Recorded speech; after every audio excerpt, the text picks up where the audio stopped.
नमस्कार विद्यार्थी मित्रांनो.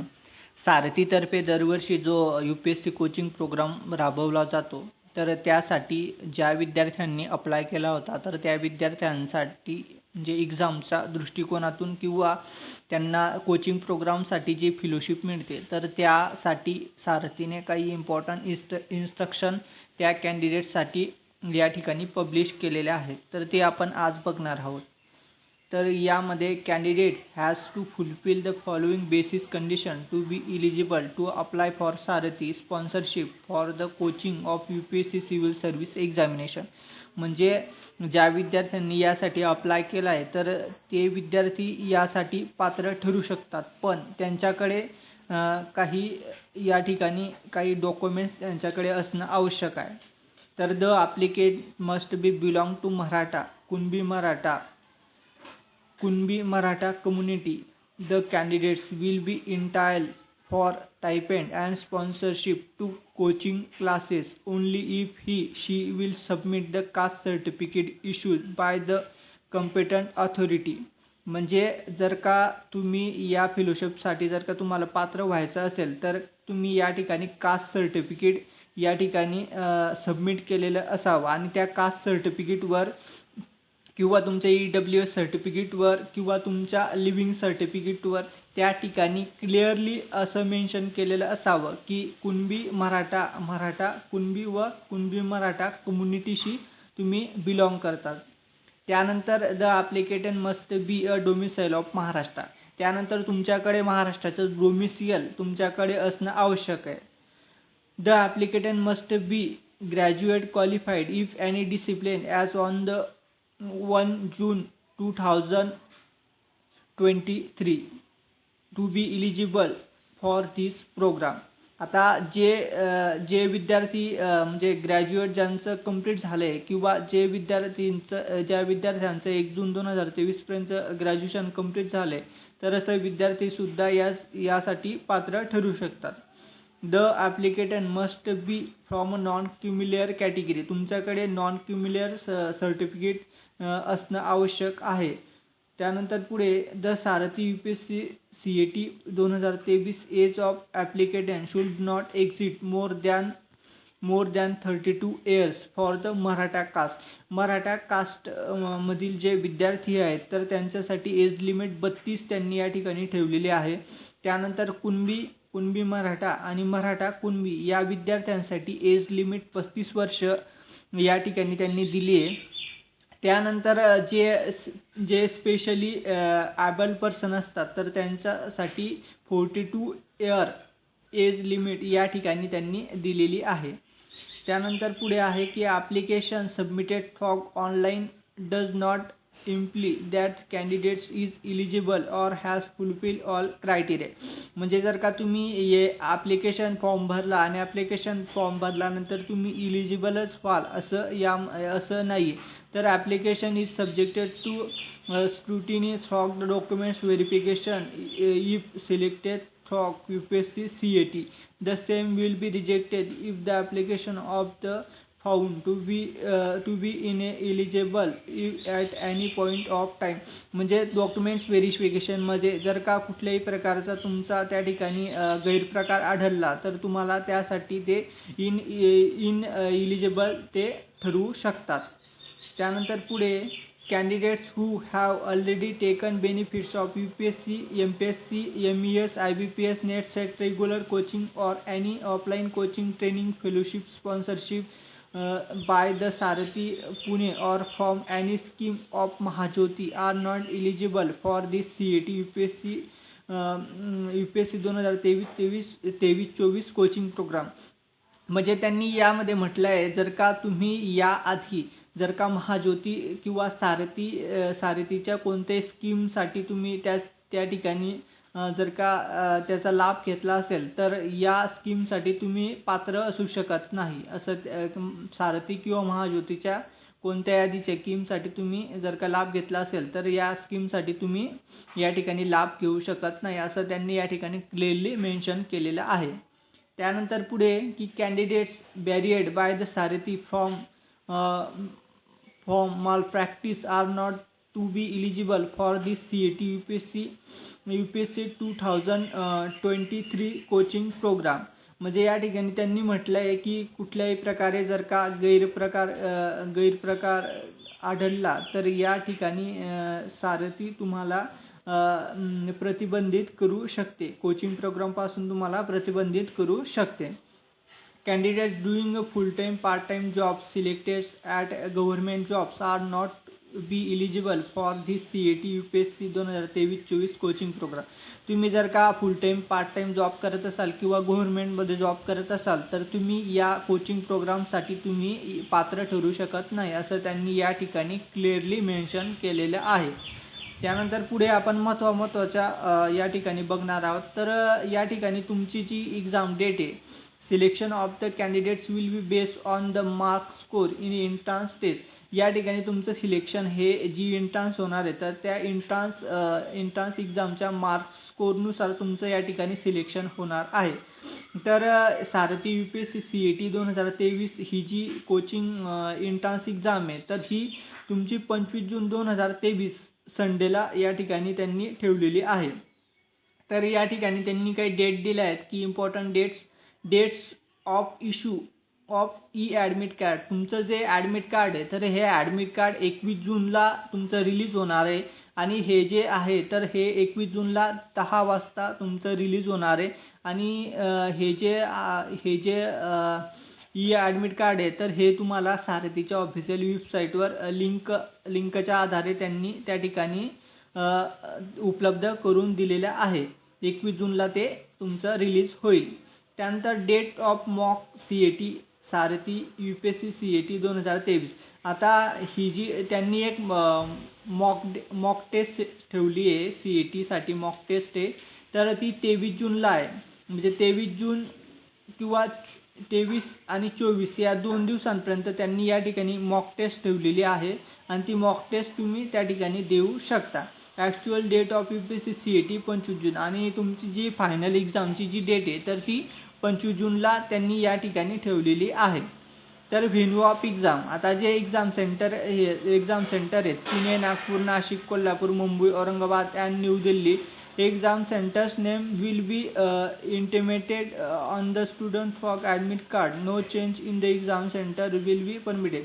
तर या ठिकाणी तुमच्या हॉल तिकीटवर जे एक्झाम सेंटर दिले तर तेच एक्झाम सेंटर तुम्हाला फॉलो करावे लागेल. त्यामध्ये कुठल्याही प्रकारचे चेंजेस त्या ठिकाणी करता येणार नाहीत असं त्यांनी या ठिकाणी क्लिअरली मेन्शन केलेलं आहे.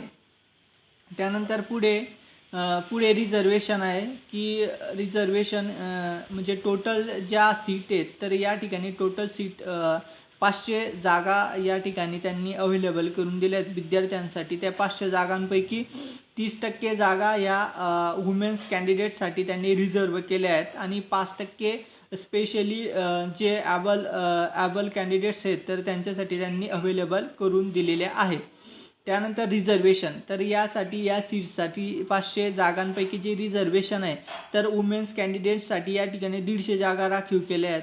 त्यानंतर ज्या महिला आहेत डिसॅबल वुमेन्स कॅन्डिडेट तर त्यांच्यासाठी 8 जागा या ठिकाणी राखीव ठेवलेल्या आहेत. त्यानंतर डिसॅबल कॅन्डिडेट जनरल कॅन्डिडेटसाठी 17 जागा त्यांनी या ठिकाणी अवेलेबल करून दिल्या आहेत आणि अनरिझर्व सीट्स या ठिकाणी 325 अशा एकूण 500 जागांसाठी ही जी कोचिंग प्रोग्राम ऑनलाईन एक्झाम या ठिकाणी ते घेणार आहेत. त्यानंतर पुढे आपण बघणार आहोत की ऑनलाईन ॲडमिट कार्ड 21 जून 2023 हे आपण वरतीच बघितलं. तर यातील जे महत्त्वाच्या इन्फॉर्मेशन आहेत तर ते आपण या ठिकाणी बघणार आहोत. तर आता ही जी एक्झाम होणार आहे तर ह्या एक्झामचा पॅटर्न कसा आहे तर थोडक्यात त्यांनी या ठिकाणी दिलेले आहे. तर तुमची जी ही एंट्रन्स टेस्ट होणार आहे तर ही एंट्रन्स टेस्ट म्हणजे वन सीझन ओनली. ही जी एंट्रन्स टेस्ट आहे ही एकच सीझनमध्ये तुमची होणार आहे आणि ती 2 पार्ट्समध्ये होणार आहे. त्यामध्ये पहिला पार्ट आहे सीसॅटचा आणि दुसरा पार्ट आहे जनरल स्टडीजचा. आता सीसॅटमध्ये एकूण 40 क्वेश्चन आहेत तर ते MCQ बेस्ड क्वेश्चन तुम्हाला त्या ठिकाणी विचारले जातील. 40 क्वेश्चन इच करेक्ट आन्सर 2.5 मार्क्स, म्हणजे प्रत्येक बरोबर उत्तरासाठी तुम्हाला या ठिकाणी 2.5 मार्क्स दिले जातील. फॉर इच रॉंग आन्सर, म्हणजे प्रत्येक चुकीच्या उत्तरामागे 0.83 मार्क्स विल बी रिड्यूस, म्हणजे प्रत्येक चुकीच्या उत्तरामागे 0.83 मार्क्स तुमचे या ठिकाणी कट केले जातील. Minimum 33% score in CSAT is required to be eligible for evaluation of GS paper, म्हणजे 33% जर का कमी मार्क्स तुम्हाला CSAT मध्ये मिळाले तर GSचा पेपर तुमचा चेक होणार नाही. तर त्यासाठी तुम्हाला 33% किंवा त्याच्यावरती मार्क्स CSAT मध्ये असावे तरच तुमचा GSचा पेपर त्या ठिकाणी चेक केला जाईल. No negative marking for answer not attempt, म्हणजे ज्या प्रश्नाचं उत्तर तुम्ही दिले नसेल त्यासाठी नेगेटिव्ह मार्किंग लागू होणार नाही, असं त्यांनी या ठिकाणी स्पष्ट मेन्शन केलेलं आहे. तर CSATसाठी जे 40 क्वेश्चन आहेत तर 40 क्वेश्चन हे 100 मार्क्ससाठी तुम्हाला CSATचा पहिला जो त्यांनी दिलेला पार्ट्स आहे तर त्यामध्ये 100 मार्क्ससाठी CSATचे 40 क्वेश्चन विचारले जाणार आहेत. त्यानंतर पुढे जनरल स्टडीज पेपर, तर जनरल स्टडीज पेपरचे एकूण 60 क्वेश्चन ते विचारणार आहेत MCQ टाईपमध्ये, आणि इच करेक्ट आन्सर 2 मार्क्स, प्रत्येक बरोबर उत्तरासाठी तुम्हाला 2 मार्क्स त्या ठिकाणी दिले जाणार आहेत. आणि फॉर इच रॉंग आन्सर, प्रत्येक चुकीच्या उत्तरासाठी तुमचे 0.66 गुण त्या ठिकाणी कपात केले जातील, असं त्यांनी या ठिकाणी क्लिअरली मेन्शन केलेलं आहे. तर जनरल स्टडीजचे जे 60 क्वेश्चन आहेत तर ते त्यासाठी एकूण 120 गुण त्या ठिकाणी तुम्हाला त्यांनी दिलेले आहेत. तर अशी जी एक्झाम आहे CSAT आणि GSचा जे 2 पेपर आहेत तर त्या 2 पेपरसाठी तुम्हाला 120 मिनिट्स टाईम त्या ठिकाणी तुम्हाला दिलेला आहे.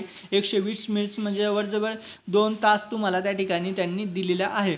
तर ह्या एक्झामची जी जो टायमिंग आहे म्हणजे 25 जूनला जी एक्झाम होणार आहे त्याचा जो टायमिंग आहे तर तो टायमिंग आहे 11:30 ते 1:30, 11:30 ते 1:30 दरम्यान तुमची या ठिकाणी ती एक्झाम होणार आहे. अशी एकूण 100 क्वेश्चन 220 मार्क्ससाठी तुमची या ठिकाणी जी CAT कोचिंग UPSCसाठी होणार आहे तर त्यासाठी जी एंट्रन्स आहे तर ती या ठिकाणी त्यांनी 25 जूनला तुम्हाला त्या ठिकाणी अवेलेबल करून दिलेली आहे.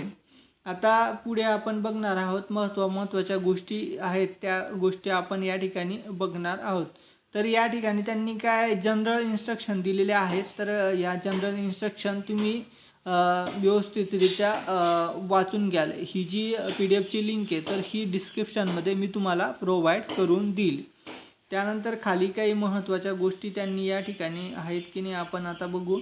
तर या ठिकाणी तुमची मॉक टेस्ट जी आहे तर ती मॉक टेस्ट 23 जून आणि 24 जून दरम्यान तुम्ही मॉक टेस्ट देऊ शकता. 10:30 ते 6:30 वाजेपर्यंत 2 दिवस तुम्ही 2 दिवसात कधीही तुम्ही लॉग इन करून या ठिकाणी मॉक टेस्ट देऊ शकता. आणि लॉग इन करताना त्या ठिकाणी तुमचा जो आधार नंबर आहे तर हा आधार नंबर तुम्हाला त्या ठिकाणी टाकायचा आहे. त्यानंतर लॉगिन पासवर्ड म्हणून तुमचा स्वतःचाच मोबाईल नंबर त्या ठिकाणी तुम्हाला टाकायचा आहे. आणि तुम्ही जे ऑनलाईन ॲप्लिकेशन केलं आहे तर त्यामध्ये तुम्हाला लॉग इन ID आणि युजर नेम किंवा पासवर्ड त्या ठिकाणी तुम्हाला मिळालाच असेल. तर काही क्युरीज असतील हॉल तिकीट डाउनलोड होण्यामध्ये काही क्युरीज असतील तर तुम्ही ईमेल करू शकता.